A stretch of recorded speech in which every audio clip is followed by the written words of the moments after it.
दिल्ली के मुख्यमंत्री अरविंद केजरीवाल पांचवी बार उत्तराखंड के दौरे पर रहेंगे। साल 2022 में होने वाले विधानसभा चुनाव को देखते हुए इस बार 14 दिसंबर को काशीपुर विधानसभा में चौथी बार ये घोषणा कर सकते हैं। आपको ये भी बताते चले कि अरविंद केजरीवाल उत्तराखंड में पहले ही 3 बड़ी घोषणाएं कर चुके हैं, जिनमें फ्री बिजली, फ्री यात्रा जैसी घोषणाएं शामिल हैं। आम आदमी पार्टी उत्तराखंड में जीत के लिए पुरजोर मेहनत कर रही है और पूरा जोर भी लगा रही है। सीएम केजरीवाल के दौरे से पहले आप कार्यकर्ताओं ने पूरी तैयारियां कर ली हैं, तो उत्तराखंड दौरे पर केजरीवाल जाएंगे। मां भारती के आन बान शान और भारत की संप्रभुता के रक्षक हमारे प्रथम सेना राष्ट्राध्यक्ष जनरल बिपिन लक्ष्मण सिंह रावत जी का एक हेलीकॉप्टर दुर्घटना में शहीद हो गए थे। वो उसके चलते हमने अपने दिल्ली के मुख्यमंत्री और हमारे राष्ट्रीय संयोजक सर्वोच्च नेता हमारे माननीय अरविंद केजरीवाल जी की सभा जो काशीपुर में होनी थी वो निरस्त कर दी थी। अब ये सभा 14 तारीख को फिर से हो रही है। तो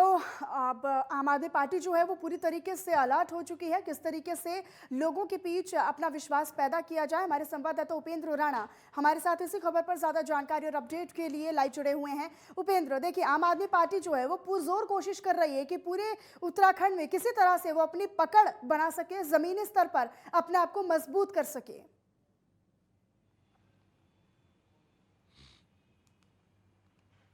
बिल्कुल जाहिर सी बात है मनीषा, क्योंकि 2022 का विधानसभा चुनाव नज़दीक है और ऐसे में आम आदमी पार्टी जो है उत्तराखंड में तीसरे विकल्प के तौर पर जो है वो उभर रही है और लगातार जो पार्टी है वो लगातार 2022 की तैयारियों के लिए जो है पुरजोर कोशिश कर रही है। ऐसे में लगातार जो आम आदमी पार्टी के दिल्ली के जो मंत्री हैं, मुख्यमंत्री हैं या उप मुख्यमंत्री हैं, वो लगातार जो है उत्तराखंड का दौरा कर रहे हैं और खुद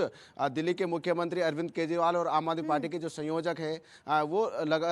पांचवी बार जो है अब उत्तराखंड दौरा करने वाले हैं, क्योंकि 4 दौरे जो है वो पहले ही उत्तराखंड में कर चुके हैं और कई सारी बड़ी घोषणाएं जो है उत्तराखंड में कर चुके हैं कि अगर उनकी सरकार 2022 में बनती है तो कई सारी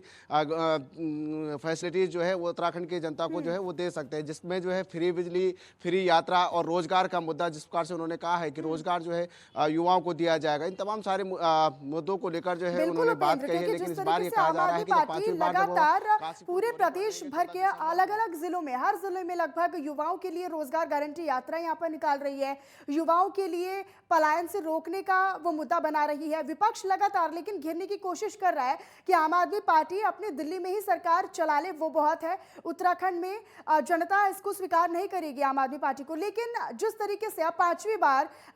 सीएम केजरीवाल यहां पर दौरा करेंगे, 4 बड़ी घोषणाएं वो पहले ही कर चुके हैं, लेकिन अब क्या लग रहा है कि और क्या बाकी है, क्योंकि रोजगार, पलायन, शिक्षा और फ्री बिजली, फ्री पानी, इन सबको तो अरविंद केजरीवाल ने और आम आदमी पार्टी ने लोगों के लिए मुहैया कराने का वादा कर दिया है। लेकिन अब और क्या बच रहा है? ऐसा क्या अब और ज्यादा देखने का लोगों के लिए अब क्या कुछ है?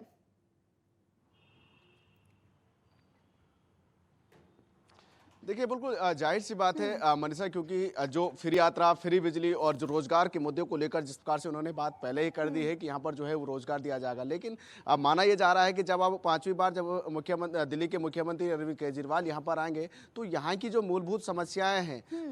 जिस प्रकार से स्वास्थ्य की जो समस्याएं हैं, क्योंकि पहाड़ों की तरफ अगर देखा जाए जो सीमांत जनपद है वहाँ पर स्वास्थ्य सुविधाओं की कमी जो है वो ज़्यादातर देखी जाती है। तो ऐसे में ये जिस प्रकार से दिल्ली में कह रहे हैं कि जो उत्तराखंड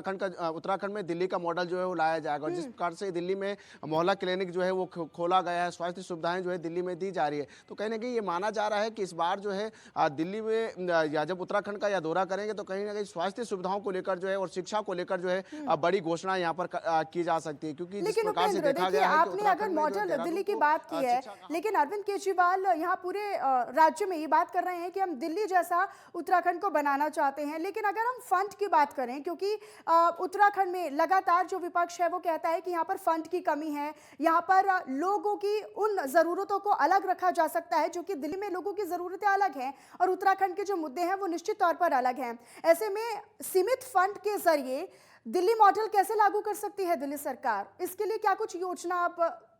आगे है?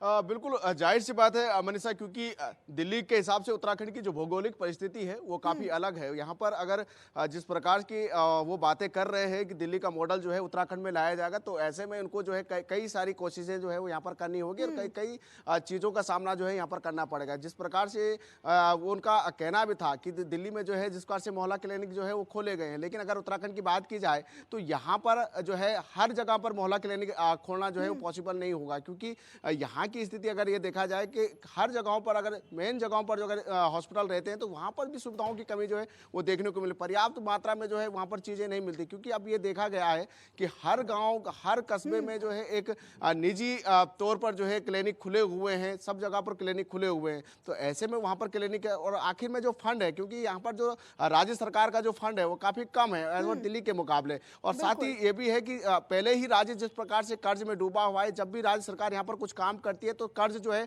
बाहर से लेना पड़ता है। ऐसे में वहाँ वो पैसा कहाँ से आएगा, इसके लिए रोड मैप जो है हालांकि अभी उनको बनाना पड़ेगा। और सबसे बड़ी बात यह है कि बहुत चुनौती है, क्योंकि आम आदमी पार्टी दिल्ली मॉडल की बात उत्तराखंड में करती है, लेकिन ऐसे में ये बहुत सुनिश्चित करना महत्वपूर्ण हो जाता है कि आखिरकार दिल्ली जैसी मूलभूत सुविधाएं वो उत्तराखंड के लोगों को कैसे मुहैया कराएगी। बहरहाल उपेंद्र, बहुत बहुत धन्यवाद आपका इस तमाम जानकारी और अपडेट के लिए। और